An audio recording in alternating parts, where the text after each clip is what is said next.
ಅಧ್ವಾನ ಆಗ್ಬಿಟ್ಟಿದೆ ಹುಬ್ಬಳ್ಳಿಯ ಐತಿಹಾಸಿಕ ಉಣಕಲ್ ಕೆರೆ. ಅಂತರಗಂಗೆ ಕಳೆಯಿಂದ ಇಡೀ ಕೆರೆ ಗಲೀಜಾಗಿದೆ. ಕೆರೆ ತುಂಬೆಲ್ಲ ಹಸಿರು ಪಾಚಿ, ಹೊಳೆ, ವೇಸ್ಟೇಜ್ ಇದೆ.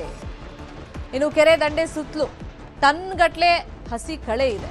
16 ಎಕರೆ ಪ್ರದೇಶದಲ್ಲಿ ಹರಡಿದೆ ಈ ಹಸಿ ಕಳೆ ನಾಶಕ್ಕೆ ಶಾಶ್ವತ ಪರಿಹಾರ ಆಗಬೇಕು ಅಂತ ಹೇಳಿ ಸ್ಥಳೀಯರು ಒತ್ತಾಯವನ್ನ ಮಾಡ್ತಾ ಇದ್ದಾರೆ. ಐತಿಹಾಸಿಕ ಕೆರೆ ಇದು, ಆದ್ರೆ ಇವಾಗಿನ ಪರಿಸ್ಥಿತಿ ನೋಡಿದ್ರೆ ಅಧ್ವಾನ ಆಗಿದೆ.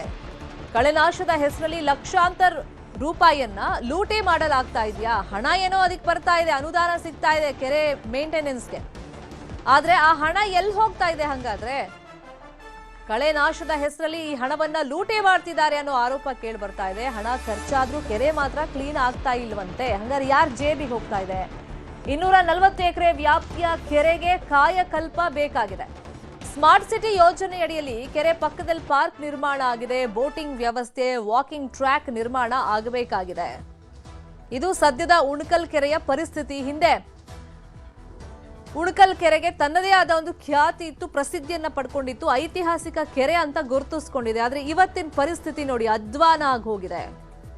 ಒಂದ್ ಕಡೆ ಅಲ್ಲಿ ಕಸ ತಂದು ಹಾಕ್ತಾ ಇದ್ದಾರೆ, ಇನ್ನೊಂದು ಕಡೆ ಅಲ್ಲಿ ಕಳೆ ತುಂಬಿಕೊಂಡಿದೆ, ಹಸಿ ಕಳೆ ಇದೆ. ಸೊ ಅದನ್ನ ತೆಗಿತಾ ಇದ್ದೀವಿ ಅಂತ ಹೇಳಿ ದಾಖಲೆಗಳಲ್ಲಿ ತೋರಿಸ್ತಾ ಇದ್ದಾರೆ. ಆದ್ರೆ ಆ ಹಣ ಎಲ್ಲಿ ಹೋಗ್ತಾ ಇದೆ? ಕೆರೆ ಸ್ವಚ್ಛ ಕಾರ್ಯ ಯಾಕೆ ನಡೀತಿಲ್ಲ ಅಂತ ಹೇಳಿ ಸ್ಥಳೀಯರು ಪ್ರಶ್ನೆ ಮಾಡ್ತಾ ಇದ್ದಾರೆ. ಈ ಬಗ್ಗೆ ಸ್ಥಳೀಯರು ಏನೆಲ್ಲ ಆರೋಪಗಳನ್ನ ಮಾಡಿದ್ದಾರೆ ನೋಡೋಣ. ಒಂದು ಕಾಲದಲ್ಲಿ ಸುಮಾರು ಸುತ್ತ ಹಳ್ಳಿಗೆ ಕುಡಿಯುವ ನೀರಿನ ವ್ಯವಸ್ಥೆಯನ್ನು ಮಾಡಿದಂಥ ಈ ಕೆರೆನ ಇವತ್ತು ತ್ಯಾಜ್ಯ ಸಂಗ್ರಹವಾಗುವಂಥ ಕೆರೆಯಾಗಿ ನಿರ್ಮಾಣವಾಗಿದೆ. ಇವತ್ತು ಸುತ್ತಮುತ್ತಲಿನ ತ್ಯಾಜ್ಯಗಳನ್ನು ಬಂದು, ಕೊಳಚೆ ನೀರುಗಳು ಬಂದು ಸಂಗ್ರಹವಾಗಿ ಇವತ್ತು ಮೀನುಗಳು ಕೂಡ ಸಾಯುವಂಥ ಪರಿಸ್ಥಿತಿ ಕೆರೆಯಲ್ಲಿ ನಿರ್ಮಾಣ ಆಗಿದೆ. ಸಾರ್ವಜನಿಕ ಹಣ ಒಂದು ಸಾರಿ ಈ ಕಳೆನ ತೆಗಿಲಿಕ್ಕೆ ಸೊಲ್ಯೂಷನ್ ಹುಡುಕಿ, ಇದಕ್ಕೆ ಶಾಶ್ವತ ಪರಿಹಾರ ಹುಡುಕಿ ಮತ್ತೆ ಈ ಕೆರೆಯನ್ನು ಕುಡಿಯುವ ನೀರು ಬಳಕೆಯಲ್ಲಿ ಮಾಡಬೇಕಂತ ನಾನು ಒತ್ತಾಯನ ಸರ್ಕಾರಕ್ಕೂ ಮಾಡ್ತೀನಿ ಮತ್ತು ಸ್ಥಳೀಯ ಮಹಾನಗರ ಪಾಲಿಕೆಗೂ ಒತ್ತಾಯವನ್ನು ಮಾಡ್ತೀನಿ.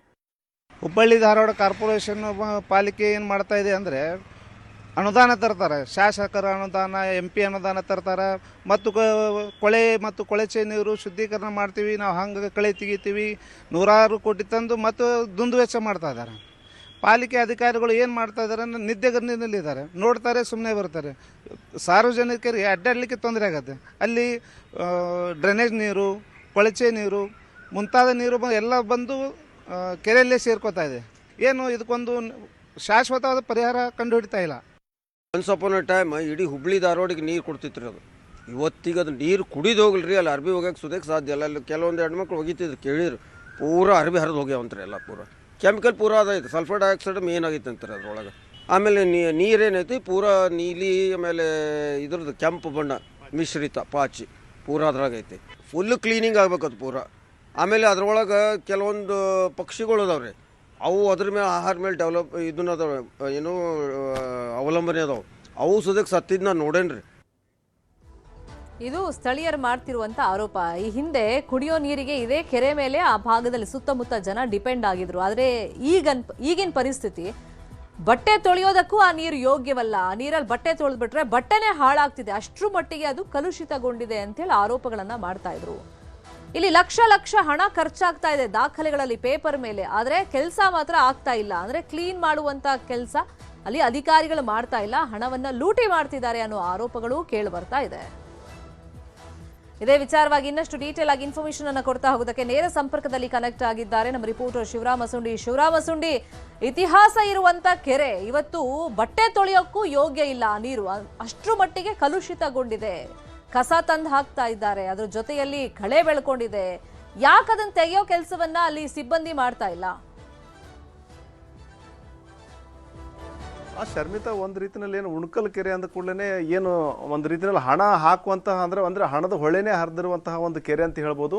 ಯಾಕಂದರೆ ಇಲ್ಲಿ ಏನು ನೂರಾರು ಕೋಟಿಗಳನ್ನ ಈ ಒಂದು ಉಣಕಲ್ ಕೆರೆಗಾಗಿನೇ ಖರ್ಚು ಮಾಡಲಾಗಿದೆ. ಒಂದು ಏನು ಉದ್ಯಾನವನ ಅಭಿವೃದ್ಧಿ ಇರ್ಬೋದು, ಮತ್ತು ಬೇರೆ ಬೇರೆ ಒಂದು ಏನು ವಾಕಿಂಗ್ ಪಾತ್ ಇರ್ಬೋದು, ಈ ರೀತಿ ಒಂದು ಖರ್ಚಿನ ಮೇಲೆ ಖರ್ಚು ಮಾಡ್ಕೊಂಡು ಹೋಗ್ತಾ ಇದ್ದಾರೆ. ಮತ್ತು ಸ್ಮಾರ್ಟ್ ಸಿಟಿ ಯೋಜನೆಯಲ್ಲೂ ಸಹ 100 ಕೋಟಿ ಖರ್ಚು ಮಾಡಲಾಗಿದೆ. ಆದರೆ ಏನು ಔಟ್ಪುಟ್ ಏನಂದರೆ ಏನು ಯಾವುದೇ ರೀತಿಯ ಒಂದು ಒಂದು ಇದು ಇಲ್ಲ ಅಂತ ಹೇಳ್ಬೋದು. ಇನ್ನು ಏನಂದರೆ ಆ ಒಂದು ಕೆರೆ ಬಳಿ ಹೋಗ್ಬೇಕಂದ್ರೆ ಮೂಗು ಮುಚ್ಕೊಂಡೇ ಹೋಗ್ಬೇಕಂತ ಪರಿಸ್ಥಿತಿ, ಮತ್ತು ಏನಾದರೂ ಅದು ನೀರು ಮುಟ್ಟಿದ್ರೆ ಅದೊಂದು ಚರ್ಮದ ಅಲರ್ಜಿ ಆಗ್ತದೆ ಅನ್ನೋ ಪರಿಸ್ಥಿತಿ ನಿರ್ಮಾಣವಾಗಿದೆ. ಇನ್ನು ಕಳೆಯ ಕಾಟ ದೊಡ್ಡ ಪ್ರಮಾಣದಲ್ಲಿದೆ, ಮತ್ತೇನು ಕಲುಷಿತ ನೀರು ಏನು ಡ್ರೈನೇಜ್ ನೀರೆಲ್ಲನೂ ಸಹ ಇಲ್ಲೇ ಸೇರ್ತಿರೋದ್ರಿಂದಾಗಿ ಹಸಿ ಏನು ಕಸ ಇದೆ, ಹಸಿ ಕಸ ಅಂತರ್ಗಂಗೆ ಅಂತ ಏನು ಹೇಳ್ತೀವಿ, ಹಸಿ ಕಸ ಅದು ಯಥೇಚ್ಛವಾಗಿ ಬೆಳೆದಿದೆ. ಅಂದರೆ 240 ಎಕರೆ ವ್ಯಾಪ್ತಿನಲ್ಲಿ ಈ ಒಂದು ಕೆರೆ ಹರಡಿದೆ. ಅದರಲ್ಲಿ 16 ಎಕರೆನಲ್ಲಿ ಈ ಒಂದು ಅಂತರ್ಗಂಗೆನೇ ಬೆಳೆದು ನಿಂತಿದೆ. ಪ್ರತಿ ವರ್ಷ ಈ ಒಂದು ಅಂತರ್ಗಂಗೆ ತೆಗಿಲಿಕ್ಕಂತಲೇ ಲಕ್ಷಾಂತರ ರೂಪಾಯಿ ಖರ್ಚು ಮಾಡ್ತಾರೆ. ಆದರೆ ಏನು ಅದು ಬೆಳಿತಾನೆ ಇರ್ತದೆ, ಇವರು ತೆಗಿತಾನೆ ಇರ್ತಾರೆ. ಇದು ಅಂದರೆ ಶಾಶ್ವತ ಪರಿಹಾರನೇ ಇಲ್ಲ ಅನ್ನೋ ರೀತಿಯಾಗಿದೆ. ಹಾಗಾಗಿ ಇದಕ್ಕೊಂದು ಶಾಶ್ವತ ಪರಿಹಾರ ಕಲ್ಪಿಸ್ಬೇಕು. ಜೊತೆಗೆ ಏನಂದರೆ ಉಣಕಲ್ ಕೆರೆನ ಒಂದು ಏನು ಶುದ್ಧೀಕರಣ ಮಾಡುವಂಥ ಕೆಲಸ ಆಗ್ಬೇಕನ್ನೋ ಒಂದು ಆಗ್ರಹನ ಸ್ಥಳೀಯರು ಮಾಡ್ತಾ ಇದ್ದಾರೆ. ಶರ್ಮಿತಾ, ಈಗ ಈ ಹಿಂದೆನೂ ಲಕ್ಷಾಂತರ ಅನುದಾನ ಬಂದಿತ್ತು, ಬಟ್ ಪೇಪರ್ ಮೇಲೆ ಏನಂತ ತೋರಿಸಿದ್ದಾರೆ. ಸೊ ಇದನ್ನ ಪ್ರಶ್ನೆ ಯಾರು ಮಾಡ್ತಾ ಇಲ್ವಾ ಸ್ಥಳೀಯರು? ಆಬ್ವಿಯಸ್ಲಿ ಮಾಧ್ಯಮದ ಮುಂದೆ ಮಾಡ್ತಾ ಇದ್ದಾರೆ, ಅಧಿಕಾರಿಗಳ ಹತ್ರ ಹೋಗಿ ಯಾರು ಮಾಡ್ತಾ ಇಲ್ವಾ? ಮತ್ತೆ ಇದನ್ನ ಪ್ರವಾಸೋದ್ಯಮ ದೃಷ್ಟಿಯಿಂದ ಅಭಿವೃದ್ಧಿ ಪಡಿಸಬೇಕು ಅಂತ ಕೇಳ್ತಾ ಇದಾರಲ್ಲ, ಆ ಪ್ರಕ್ರಿಯೆ ಎಲ್ಲಿ ತನಕ ಬಂದಿದೆ? ಈಗ ಒಂದು ಇಲ್ಲಿ ಬೋಟಿಂಗ್ ವ್ಯವಸ್ಥೆ ಮಾಡಿದ್ದಾರೆ, ಮತ್ತು ಏನು ವಾಕಿಂಗ್ ಪಾತ್ ಇರ್ಬೋದು ಇತ್ಯಾದಿಗಳು ಮಾಡಿದ್ದಾರೆ. ಆದರೆ ಇಲ್ಲಿ ಏನಂದರೆ ಈಗ ಬೋಟಿಂಗ್ ಎಲ್ಲ ಮಾಡಿದ್ರು ಸಹ ಅಲ್ಲಿ ಏನು ನೀರು ಡ್ರೈನೇಜ್ ನೀರೇ ಅಲ್ಲಿ ಏನು ಕೆರೆನಲ್ಲಿ ತುಂಬಿಕೊಂಡಿರೋದ್ರಿಂದಾಗಿ ಯಾರು ಬೋಟಿಂಗ್ ಹೋಗ್ಲಿಕ್ಕೂ ಸಹ ಹಿಂದೇಟ್ ಆಗ್ತಾ ಇದ್ದಾರೆ. ಮತ್ತು ಅಲ್ಲೇನು ಒಂದು ಕಾಲಕ್ಕೆ ಏನಂದರೆ ಇದು ಏನು ಹುಬ್ಬಳ್ಳಿ ಧಾರವಾಡಕ್ಕೆ ನೀರು ಪೂರೈಕೆ ಆಗ್ತಾ ಇತ್ತು. ಜೊತೆಗೆ ಹಲವಾರು ಹಳ್ಳಿಗಳಿಗೂ ಸಹ ಇಲ್ಲಿಂದನೇ ಕುಡಿಯೋ ನೀರು ಅಂದರೆ ಒಂದು ರೀತಿಯಲ್ಲಿ ಜೀವ ಜಲ ಇದ್ದಂತಹ ಒಂದು ಕೆರೆ ಆಗಿತ್ತು. ಆದರೆ ಈಗೇನಂದರೆ ಇದು ಸಂಪೂರ್ಣವಾಗಿ ಕಲುಷಿತಗೊಂಡಿದೆ. ಇದು ಮುಖ್ಯವಾಗಿ ಏನಂದರೆ ಇಲ್ಲಿ ಏನು ಒಂದು ಪ್ರವಾಸೋದ್ಯಮ ದೃಷ್ಟಿಯಿಂದ ಅಭಿವೃದ್ಧಿ ಮಾಡಬೇಕಾಗಿರೋದು ಒಂದು ಕಡೆ, ಆದರೆ ಇನ್ನೊಂದು ಕಡೆ ಏನು ಡ್ರೈನೇಜ್ ನೀರು ಎಲ್ಲೆಲ್ಲಿಂದ ಸುತ್ತಮುತ್ತ ಹಳ್ಳಿಗಳಿಂದ ಬರ್ತಾ ಇದೆ ಮತ್ತು ಏನು ಸಿಟಿಯಲ್ಲಿ ಬೇರೆ ಬೇರೆ ಏರಿಯಾಗಳಿಂದ ಬರ್ತಾ ಇದೆ, ಅದನ್ನು ತಡೆಯುವಂಥ ಕೆಲಸ ಮಾಡಬೇಕಾಗಿದೆ. ಅದರ ಹೆಸರಲ್ಲೂ ಸಹ ಈಗಾಗಲೇ ಲಕ್ಷಾಂತರ ರೂಪಾಯಿ ಖರ್ಚು ಮಾಡಲಾಗಿದೆ. ಒಂದು ರೀತಿಯಲ್ಲಿ ಕೋಟಿ ಲೂಟಿ ಆಗಿದೆ ಅಂತಲೇ ಹೇಳ್ಬೋದು. ಏನು ಉಣಕಲ್ ಕೆರೆ ಅಂದ ಕೂಡಲೇ ಅಭಿವೃದ್ಧಿ ಹೆಸರಲ್ಲಿ ಕೋಟಿ ಒಂದು ಲೂಟಿ ಮಾಡಿದಂತಹ ಉದಾಹರಣೆಗಳು ಹೆಚ್ಚಾಗಿದೆ. ಹಾಗಾಗಿ ಈಗಲಾದರೂ ಅಟ್ಲೀಸ್ಟ್ ಒಂದು ಹಣ ಸದ್ವಿನಿಯೋಗ ಆಗಬೇಕನ್ನೋ ಒಂದು ಆಗ್ರಹ ಜನತೆಯದಾಗಿದೆ. ಶರ್ಮಿತಾ, ಫಾಲೋ ಅಪ್ ಮಾಡೋಣ ಸುದ್ದಿನ. ಥ್ಯಾಂಕ್ ಯು ಶಿವರಾಮ ಸುಂಡಿ, ಈ ಕ್ಷಣದ ಮಾಹಿತಿಯನ್ನು ಕೊಟ್ಟಿದ್ದಕ್ಕೆ. ಇದು ಉಣಕಲ್ ಕೆರೆ, ಇಲ್ಲಿ ಕೋಟಿ ಹಣ ಖರ್ಚು ಮಾಡಿದ್ದಾರೆ ಅಂತ ಹೇಳ್ತಾ ಇದ್ದಾರೆ ಅದು ದಾಖಲೆಗಳಲ್ಲಿ, ಬಟ್ ಕೆಲಸ ಅಂತೂ ನಡೀತಾ ಇಲ್ಲ. ಈ ಬಗ್ಗೆ ಸಾರ್ವಜನಿಕರು ಸಹಜವಾಗಿ ಆಕ್ರೋಶ ವ್ಯಕ್ತಪಡಿಸ್ತಾ ಇದ್ದಾರೆ. ಅಂದ್ರೆ 240 ವರ್ಷಗಳ ಇತಿಹಾಸ ಇತ್ತು ಈ ಕೆರೆಗೆ. ಶರಣಾದಿ ಬಸವರು ಬಂದಿದ್ದಾರೆ, ಇಲ್ಲಿ ಸ್ನಾನ ಮಾಡ್ತಾ ಇದ್ರು. ಇಷ್ಟೆಲ್ಲ ಖ್ಯಾತಿ ಹೊಂದಿರುವಂತ ಕೆರೆ ನೀರು ಇವತ್ತು ಬಟ್ಟೆ ತೊಳೆಯೋಕ್ಕೂ ಯೋಗ್ಯವಲ್ಲ, ಹಂಗಿದೆ ಪರಿಸ್ಥಿತಿ. ಇದನ್ನ ಆದಷ್ಟು ಬೇಗ ಕ್ಲೀನ್ ಮಾಡಿಸ್ಬೇಕು ಅನ್ನೋ ಆಗ್ರಹವನ್ನ ಈ ಕ್ಷಣಕ್ಕೂ ಸಾರ್ವಜನಿಕರು ಮಾಡ್ತಾ ಇದ್ದಾರೆ. ನ್ಯೂಸ್ 18 ಆಗ್ರಹ ಕೂಡ ಇದೆ.